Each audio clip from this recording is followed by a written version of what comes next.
날마다 우리의 짐을 지시는 하나님, 이런 제목으로 함께 말씀을 대하겠습니다. 오늘 저희가 시편 68편을 볼 건데 68편이 좀 어렵습니다. 학자들이 68편은 좀 어려운 시다 이렇게 이해합니다. 어렵다는 건 이 중심 주제가 선명하게 잘 안 보인다는 겁니다. 언뜻 보면 여러 가지 주제가 68편에 존재하는 것으로 보입니다. 어떤 학자들은 잡동사니 같다, 여러 주제를 막 모아놓은 것 같다, 이렇게 표현할 정도로 주제가 많습니다. 한 예를 들면 우리가 성경을 보면 하나님에 대한 표현들이 다양하게 나옵니다. 하나님의 이름, 우리가 볼 때는 하나님, 여호와 이렇게 나오지만 원어를 보면 굉장히 성경에 다양하게 있거든요. 엘로힘, 아도나이, 야훼, 이런 여러 단어들로 하나님의 이름이 소개가 됩니다. 이름이 사용될 때마다 하나님의 모습이 조금씩 다릅니다. 근데 68편에는 이 이름들이 아주 많이 등장합니다.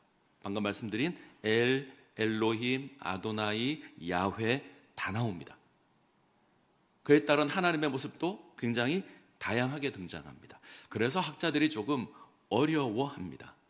저는 68편을 이해할 때 이스라엘 역사 가운데 나타나신 하나님의 역사를 고백하는 서사시다. 이스라엘 역사를 쫙 살펴보면서 하나님 어떻게 역사하셨는지 살펴보면서 하나님을 찬양하는 시다. 저는 그렇게 이해합니다. 특별히 출애굽부터 다윗 왕조 때까지, 출애굽 때부터 다윗이 하나님의 언약궤를 예루살렘으로 옮길 때까지, 아마 그때 그 역사를 아마 기록한 것이 아닌가 이렇게 이해합니다.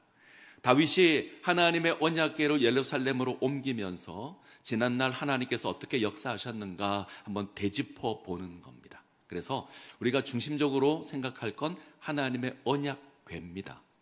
하나님의 언약궤가 어떤 역사를 일으켰는가, 하나님께서 이스라엘 가운데 어떤 역사를 일으켰는가, 우리가 이 생각을 가지고 성경을 보면 좀 이해가 될 것 같습니다.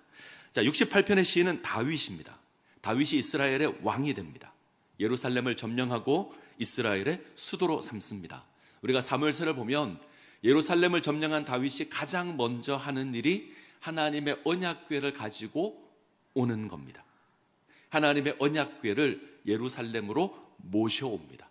이건 다윗의 신앙의 고백이자 다윗의 의지입니다. 자신이 이스라엘의 왕이 된 것, 전적인 하나님의 은혜다, 이거 고백하는 겁니다. 이것을 언약궤를 옮겨옴으로 하나님께서 하셨다 고백합니다. 또 하나, 이스라엘을 하나님을 섬기는 신정국가로 세우겠다, 이런 다윗의 의지의 표현이기도 합니다. 때문에 다윗이 왕이 되고 예루살렘을 점령하자 하나님의 언약궤를 옮겨옵니다. 다윗이 왕이 됐을 때 하나님의 언약궤가 이스라엘 변방에 있었습니다. 기럇 여아림이라고 하는 블레셋 땅과 이스라엘 땅의 경계선에 언약궤가 있었습니다. 블레셋에서 유다 땅으로 돌아왔는데 이스라엘 중심으로 모셔오지 못했습니다. 방치되었습니다. 아무도 관심을 두지 않았습니다. 사울이 이스라엘 초대왕으로 세워졌지만 성경은 그의 통치가 40년이다 고백하는데 40년 동안 한 번도 언약궤에 관심을 가지지 않았습니다. 사울은 철저하게 자기 왕위만 생각을 했습니다. 근데 다윗은 아니죠. 왕이 되자, 이스라엘의 왕이 되자 언약궤를 모셔옵니다. 68편은 그때 부른 찬양, 저는 이렇게 이해를 합니다. 하나님의 언약궤를 모셔오면서 부른 찬양, 시편 68편입니다. 이스라엘 역사를 보면 언약궤가 지니는 의미가 굉장히 중요하죠. 하나님께서 이스라엘을 애굽에서 건져내십니다. 430년 종살이하는 가운데 건져내십니다. 그들을 시내 산으로 이끌고 가고 시내 산에서 언약을 맺습니다. 나는 너희의 하나님이 되고 너희는 내 백성이 되리라, 이 언약을 맺습니다. 그리고 언약의 증표로 허락한 것이 성막입니다.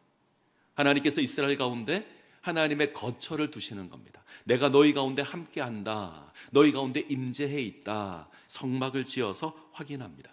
이스라엘 백성들은 성막을 보면서 우리가 하나님의 백성이구나 확인하고요, 하나님께서 우리와 함께하는구나 확인합니다. 이 성막에서 가장 중요한 것이 언약궤입니다. 하나님의 임재의 상징이고 하나님과 이스라엘과 맺은 언약의 상징이 언약궤입니다. 성경을 잘 보면 광야의 이스라엘을 보면 언약궤가 이동하면 이스라엘이 이동합니다. 언약궤가 멈추면 이스라엘이 멈춥니다. 언약궤가 언약궤, 하나님의 인도하심이 언약궤를 통해서 나타나는 겁니다. 자, 민수기 10장 35절. 민수기 10장 35절 자막을 보죠. 자, 같이 읽겠습니다. 궤가 떠날 때에는 모세가 말하되 여호와여 일어나사 주의 대적들을 흩으시고 주를 미워하는 자가 주 앞에서 도망하게 하소서 하였고, 언약궤가 출발할 때 모세가 이렇게 고백합니다. 모세가 하늘을 향해서 여호와여 일어나사 주의 대적들을 흩으시고 주를 미워하는 자가 도망하게 하소서. 멈췄던 언약궤가 이동할 때마다 모세가 이렇게 기도합니다. 이스라엘 백성들이 다 들었을 겁니다. 이스라엘 백성들이 언약궤가 움직일 때마다 모세의 기도를 들었을 겁니다. 기억할 겁니다. 언약궤가 가면 이스라엘이 가고 언약궤가 멈추면 이스라엘이 멈춥니다. 가나안 땅에 들어갈 때도 언약궤의 놀라운 역사를 보죠. 이스라엘 백성들이 가나안 땅에 들어갈 때 그때 요단강이 넘쳐서 뚝을 넘을 정도로 그런 큰 강이었습니다. 언약궤가 먼저 갑니다. 그러자 강이 멈춥니다. 이스라엘이 마른 땅을 건너갑니다. 이스라엘 백성들이 여리고성을 점령할 때도 언약궤를 중심으로 하루에 한 바퀴씩 돕니다. 6일 동안 돌죠. 7일째는 7바퀴를 돕니다. 그리고 소리를 지르자 여리고가 무너집니다. 자, 하나님의 놀라운 역사에는 늘 언약궤가 있었습니다. 자, 이 언약궤가 출발할 때 모세가 기도했던 것, 자, 그 기도로 68편 1절이 시작합니다. 자, 68편 1절 한번 볼까요? 1절 같이 읽습니다. 하나님이 일어나시니 원수들은 흩어지며 주를 미워하는 자들은 주 앞에서 도망하리이다. 하나님의 궤가 떠날 때 모세가 했던 기도, 그 기도를 시인은 68편 1절에서 그대로 고백합니다. 하나님 일어나십시오. 원수들을 흩으십시오. 주를 미워하는 자들이 주 앞에서 도망하게 하십시오. 자, 이 고백을 하고요, 이스라엘 가운데 나타난 하나님의 역사를 고백합니다. 자, 이 고백을 우리가 기억했으면 좋겠습니다. 우리가 살아가는 여정에 어려운 일이 있을 수 있습니다. 원수가 우리를 가로막을 수 있습니다. 하나님의 계획을 반대하는 자들이 있을 겁니다. 이런 자들이 하나님을 대적할 수 있고 하나님의 백성인 우리를 대적할 수 있습니다. 때론 우리 삶이 답답할 수 있습니다. 그런데 하나님이 일어나시면 문제가 해결될 겁니다. 하나님이 일어나시면 어떤 문제도 해결될 겁니다. 아무리 강한 적이 우리를 가로막아도 하나님 일어나시면 문제가 해결될 겁니다. 아무리 어려운 문제가 있어도 하나님 일어나시면 문제가 해결될 겁니다. 믿으시기 바랍니다. 하나님 일어나시면 하나님 원수를 흩으실 것이고 문제를 해결하실 겁니다. 지금 시인이 고백하는 하나님, 이 하나님이십니다. 우리를 위해서 일어나시는 하나님, 우리를 위해서 역사하시는 하나님, 이것을 과거를 보면서, 과거 이스라엘의 역사를 보면서 고백하는 겁니다. 자, 크게 두 가지로 고백을 하는데, 자, 하나는 가난하고 외롭고 소외당하는 자를 돌보시는 하나님, 이것이 첫 번째 모습입니다. 자, 5절을 볼까요? 68편 5절 같이 읽습니다. 그의 거룩한 처소에 계신 하나님은 고아의 아버지시며 과부의 재판장이시라. 성경에서 가장 연약하고 가장 불쌍한 사람을 주로 어떻게 표현하냐면 고아, 과부 이렇게 고백합니다. 보호받을 수 없는 존재. 성경에서는 이스라엘을 고아와 과부에 비유할 때가 많습니다. 힘이 없고 연약하고 의지할 것 없는 존재. 근데 하나님께서 고아의 아버지가 되십니다. 하나님께서 과부의 재판장이 되십니다. 하나님께서 이들을 붙들어 주시고 하나님께서 이들을 지켜 주십니다. 자, 7절 8절을 보죠. 7절 8절 같이 읽습니다. 하나님이여 주의 백성 앞에서 앞서 나가사 광야에서 행진하셨을 때에 땅이 진동하며 하늘이 하나님 앞에서 떨어지며 저 시내도 하나님 곧 이스라엘의 하나님 앞에서 진동하였나이다. 좀 시로 표현돼서 좀 어려운데, 애굽에서 나온 이스라엘, 존귀한 존재가 아니죠. 430년 종으로 살았습니다. 노예였습니다. 종이 존귀해봤자 얼마나 존귀하겠습니까? 노예가 존귀해봤자 얼마나 존귀하겠습니까? 보잘것없는 자들이 애굽에서 나왔습니다. 근데 하나님께서 이들과 함께 하십니다. 광야를 지날 때 하나님 함께 하시고 이들을 지키시고 이들을 인도하십니다. 하나님께서 함께 하시고 인도하셨더니 어떤 일이 있냐면 땅이 흔들리고 하늘이 떨었습니다. 땅이 이스라엘 보고 흔들렸을까요? 하늘이 이스라엘을 보고 떨었을까요?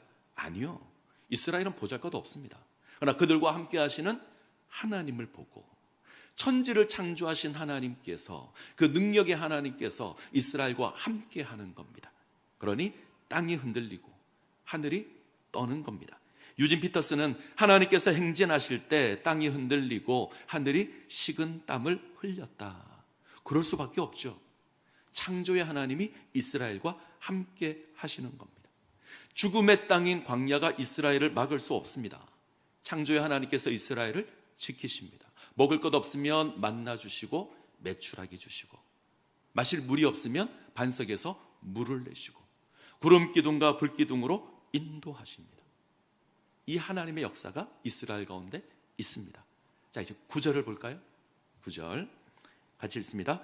하나님이여 주께서 흡족한 비를 보내사 주의 기업이 곰핍할 때에 주께서 그것을 견고하게 하셨고, 이 말씀은 우리가 최근에 자주 대했습니다.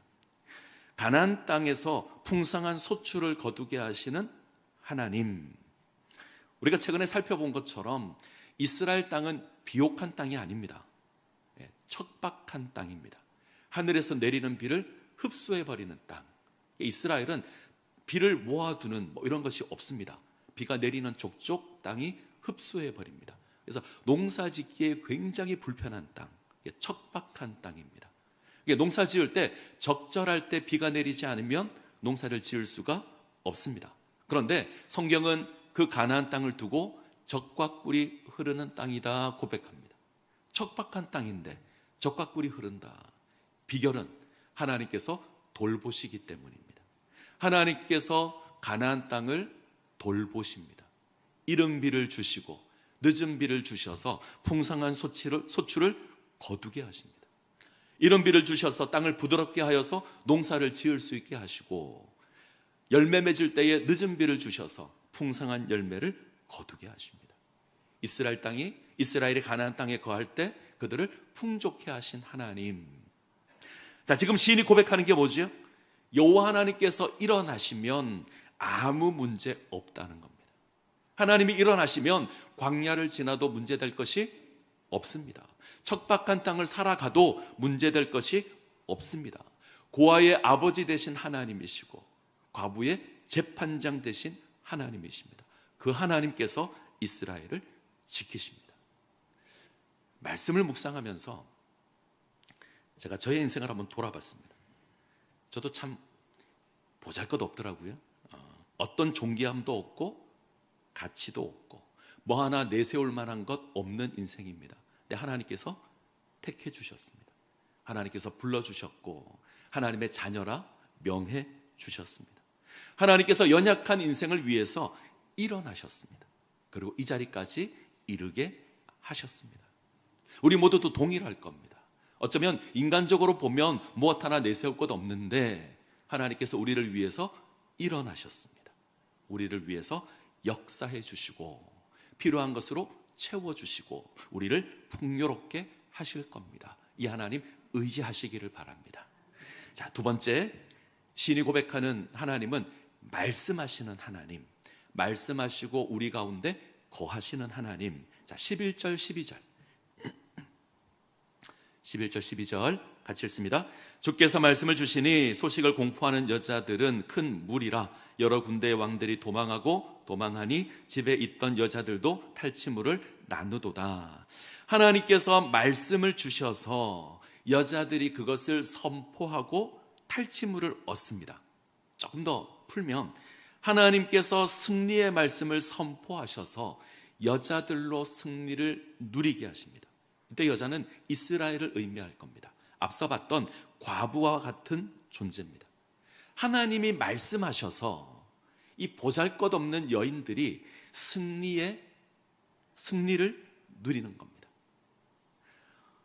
수많은 나라와 민족이 이스라엘을 압제했습니다. 이스라엘은 저들과 맞설 수 있는 힘이 없는 연약한 인생입니다. 근데 하나님께서 승리의 말씀을 선포하십니다. 이것으로 이스라엘이 이깁니다. 자, 시를 조금 더 자세히 보면 시인이 이것을 굉장히 재밌게 묘사하는데, 하나님께서 이스라엘을 택하시고 이스라엘에게 은혜를 베푸시는데 세상의 민족들이 그 모습을 보고 시기하고 질투합니다. 왜 시기하고 질투할까요? 자기들이 볼 때는 보잘것없는데, 자기들이 볼 때는 너무나 연약한데 하나님께서 이스라엘 편을 들고 있는 겁니다. 그래서 시기하고 질투하고 심지어 따집니다. 왜 하나님께서 보잘것없는 이스라엘을 세우는가? 왜 하나님께서 저 가치 없는 볼품없는 이스라엘을 위해서 역사하시는가? 이게 불만입니다. 자, 15절 16절 한번 볼까요? 15절 16절 15절 16절 같이 읽습니다. 바산의 산은 하나님의 산이며 바산의 산은 높은 산이로다. 너희 높은 산들아 어찌하여 하나님이 계시려 하는 산을 시기하여 보느냐? 진실로 여호와께서 이 산에 영원히 계시리로다. 자, 바산의 산은 아주 높은 산입니다. 높고 위대한 산. 이 산들이 볼 때 시온 산은 볼품 없는 산입니다. 자기들이 훨씬 더 대단합니다. 그런데 하나님께서 자기들을 택하지 않고 시온을 택하십니다. 시온의 예루살렘을 택하시고 그곳에 거주하십니다. 그래서 시기하는 겁니다. 왜 하나님은 왜 저 시온을 택하십니까? 바산 같은 산을 택하시지, 크고 높은 산을 택하시지 왜 볼품없는 시온을 택하십니까? 왜 가부 같은 시온을 택하십니까? 세상에 볼 때는 그럴 수 있죠. 근데 하나님은 보잘것없는 시온을 택하십니다. 그리고 내가 친히 그곳에 거하겠다 말씀합니다. 자, 16절을 다시 한번 보죠. 16절 제가 읽습니다. 너희 높은 산들아 어찌하여 하나님이 계시려 하는 산을 시기하여 보느냐? 진실로 여호와께서 이 산에 계시리로다. 자, 맨 마지막에 진실로 여호와께서 이 산에 영원히 계시리로다. 이거 가로로 묶어 놓으십시오. 진실로 여호와께서 이 산에 영원히 계시리로다. 저는 이것이 하나님의 말씀하신 것, 이것을 이렇게 표현했다라고 생각합니다. 하나님께서 이렇게 말씀하셨습니다. 내가 이 산에 거하겠다. 내가 예루살렘에 거하겠다. 이 예루살렘에 나의 거처를 두고 내가 이 가운데 머무르겠다. 이스라엘 가운데 이렇게 말씀하셨습니다. 자, 묻겠습니다. 하나님께서 왜 이스라엘을 택하셨죠? 다른 위대한 민족이 있는데, 훨씬 크고 높은 산이 있는데 하나님 왜 이스라엘을 택하셨습니까? 왜 시온을 택하시죠? 바산의 산이 훨씬 더 높습니다. 비교할 것이 아닙니다. 우리는 그 이유를 모릅니다. 우리는 알 수 없습니다. 그러나 분명한 것 하나는 우리에게 능력이 있는 게 아닙니다. 우리에게 자격이나 우리에게 조건이 있는 게 아닙니다. 우리는 고아이고 우리는 과부 같은 존재입니다. 아무런 의미가 없습니다. 우리에게는 조건도 없고 존귀함도 없습니다. 그런데 하나님께서 우리 가운데 거하겠다 하셨습니다. 우리에게는 아무런 자격 없는데 하나님께서 너희 가운데 거하겠다 말씀하셨습니다. 자, 표현을 좀 바꾸죠. 하나님의 말씀이 우리를 존귀하게 만들었습니다. 내가 너희 가운데 거하겠다, 그 말씀이 우리를 존귀하게 만들었습니다.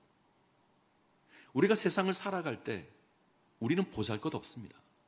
세상이 우리를 대적하고 위협할 겁니다. 그때마다 하나님 말씀하십니다. 너는 내 아들이라. 오늘 내가 너를 낳았도다. 내가 너와 함께 하겠다. 너희 가운데 거처를 두고 내가 너희와 함께 하겠다. 이것으로 우리를 존귀하게 하시는 겁니다.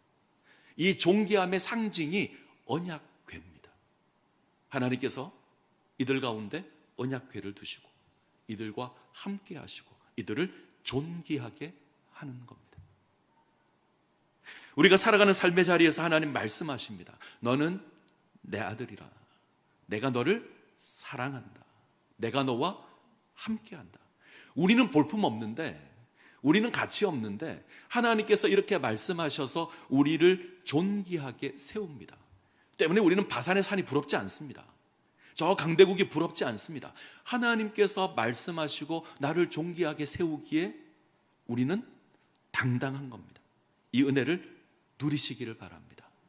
하나님께서 우리에게 말씀하십니다. 너는 내 아들이라. 내가 너를 사랑한다. 내가 너와 함께한다. 이거면 충분하잖아요. 자, 지금 시인은 과거 이스라엘 가운데 행하신 하나님의 역사를 봅니다. 그리고 하나님을 고백하죠. 가난한 자를 도우시는 하나님, 그리고 말씀하셔서 우리를 존귀하게 세우시는 하나님, 이 하나님을 고백하고 있습니다. 시인은 이 하나님을 고백하면서 하나님의 언약궤를 예루살렘으로 모셔오고 있습니다. 이스라엘 중심의 언약궤를 모십니다. 자, 24절 같이 읽습니다. 하나님이여, 그들이 주께서 행차하심을 보았으니 곧 나의 하나님 나의 왕이 성소로 행차하시는 것이라. 지금 하나님께서 당당하게 예루살렘으로 입성하고 있습니다. 이스라엘을 부르신 그 하나님께서 당당하게 이스라엘 가운데 입성하고 있습니다. 원수들이 지켜보는 가운데 당당하게 이 하나님 예루살렘에 머무실 것이고, 이 하나님 이스라엘을 돌보실 겁니다. 이 하나님 우리 가운데 머무실 것이고, 이 하나님 우리 인생을 돌보실 겁니다. 이 은혜를 누리시길 바랍니다. 그럼 우리가 해야 될 일이 뭐지요? 하나님의 언약궤가 머물러 있는 그 하나님의 성전에서 하나님을 예배하는 겁니다. 하나님을 예배함으로 하나님의 영광을 경험하고, 하나님을 예배함으로 하나님을 섬기고, 하나님을 예배함으로 하나님을 찬양하는 겁니다. 자, 35절 같이 읽습니다. 하나님이여, 위엄을 성소에서 나타내시나이다. 이스라엘의 하나님은 그의 백성에게 힘과 능력을 주시나니 하나님을 찬송할지어다. 하나님의 위엄이 성소에서 나타납니다. 하나님의 성전에서 나타납니다. 우리는 그곳에서 하나님을 예배할 때에 하나님의 힘과 능력을 볼 겁니다. 우리가 예배해야 될 이유입니다. 우리가 모여서 예배하면 하나님을 확인하게 될 것이고, 하나님의 영광을 볼 것이고, 하나님의 힘과 능력을 확인하게 될 겁니다. 그래서 예배해야 합니다. 자, 마지막으로 하나만 더 보죠. 자, 19절 같이 읽습니다. 날마다 우리 짐을 지시는 주 곧 우리의 구원이신 하나님을 찬송할지로다. 저는 이 19절이 68편에서 가장 중요한 구절이라고 생각합니다. 제가 다시 한번 읽겠습니다. 날마다 우리 짐을 지시는 주 곧 우리의 구원이신 하나님을 찬송할지로다. 이거 마음에 새기셨으면 좋겠습니다. 지금 시인이 하나님의 언약궤를 모셔오면서, 다윗이 하나님의 언약궤를 모셔오면서 과거 이스라엘 역사에 나타난 하나님을 확인하고 찬양하고 있습니다. 430년 애굽에서 종살이하던 이스라엘을 건져내신 하나님, 시내산에서 언약 맺고 당신의 백성으로 선포하신 하나님, 이스라엘 가운데 성막을 두고 임재하신 하나님, 광야를 지날 때에 먹을 것 주신 하나님, 반석에서 마실 물을 내신 하나님, 구름기둥과 불기둥으로 인도하시는 하나님, 가나안 땅에 거할 때에 이른비와 늦은비로 풍성하게 하신 하나님, 당신의 이름을 예루살렘에 두고 거하시며 이스라엘을 돌보시는 하나님. 이스라엘 다윗이 이것을 다 확인하고 옵니다. 그리고 고백하는 건 그 하나님이 지금 나의 하나님입니다. 이렇게 고백하는 겁니다. 과거 이스라엘 가운데 역사하신 그 하나님이 지금 나의 하나님이 되십니다. 이것을 어떻게 고백하냐면, 날마다 우리의 짐을 지시는 하나님이십니다. 날마다 우리의 짐을 지시는 주, 우리의 구원이신 하나님, 이렇게 고백합니다. 오늘 나의 삶 가운데 역사하는 하나님, 애굽에서 건지신 하나님께서 날마다 나의 삶에서 나를 건지십니다. 구름기둥과 불기둥으로 인도하신 하나님께서 날마다 나의 삶을 인도하십니다. 이른 비와 늦은 비를 베푸시는 그 하나님께서 날마다 나의 삶을 채우십니다. 말씀으로 나를 존귀하게 하신 그 하나님께서 날마다 나에게 말씀하십니다. 날마다 우리 인생 가운데 역사하십니다. 우리 인생 가운데 역사하실 겁니다. 홍해를 가르신 그 하나님, 오늘 나의 삶에 역사하실 겁니다. 만나와 메추라기를 주신 하나님, 오늘 나의 삶 가운데 역사하실 겁니다. 자, 이제 18절을 볼까요? 자, 조금 어렵지만 보겠습니다. 18절. 주께서 높은 곳으로 오르시며 사로잡은 자들을 취하시고 선물들을 사람에게서 받으시며 반역자들로부터 받으시니 여호와 하나님이 그들과 함께 계시기 때문이로다. 하나님께서 높은 곳에 오르셔서 언약궤가 시온산에 들어가서 역사하셔서 이기게 하실 겁니다. 그래서 여러 민족으로 선물을 받을 겁니다. 근데 바울이 에베소서 4장에서 이 말씀을 이렇게 해석합니다. 에베소서 4장 7절 8절 볼까요? 같이 읽습니다. 우리 각 사람에게 그리스도의 선물을 분량대로 은혜를 주셨나니 그러므로 이르기를 그가 위로 올라가실 때에 사로잡혔던 자들을 사로잡으시고 사람들에게 선물을 주셨다 하였도다. 언약궤가 높은 곳에 올라서 존귀하게 된 것을 사도 바울은 우리 주님께서 승천하신 것으로 해석을 합니다. 예수님께서 갈보리 언덕 십자가에서 하나님과 우리 사이의 언약을 완성하십니다. 부활하시고 승천하셔서 우리에게 선물을 주십니다. 은혜의 선물을 주십니다. 68편의 시인의 고백을 따르면 날마다 우리에게 선물을 주십니다. 나를 위해 이 땅에 오신 우리 주님께서 십자가를 지시고 부활하시고 승천하신 그 주님께서 날마다 우리에게 선물을 주십니다. 나를 위해서 일어나시는 그 주님께서 날마다 우리에게 은혜의 선물을 주십니다. 이 선물을 누리시기를 간절히 소원합니다. 이 하나님 바라보시고 이 하나님 의지하시며 이 하나님을 찬송하시는 주의 백성 되시기를 간절히 소원합니다.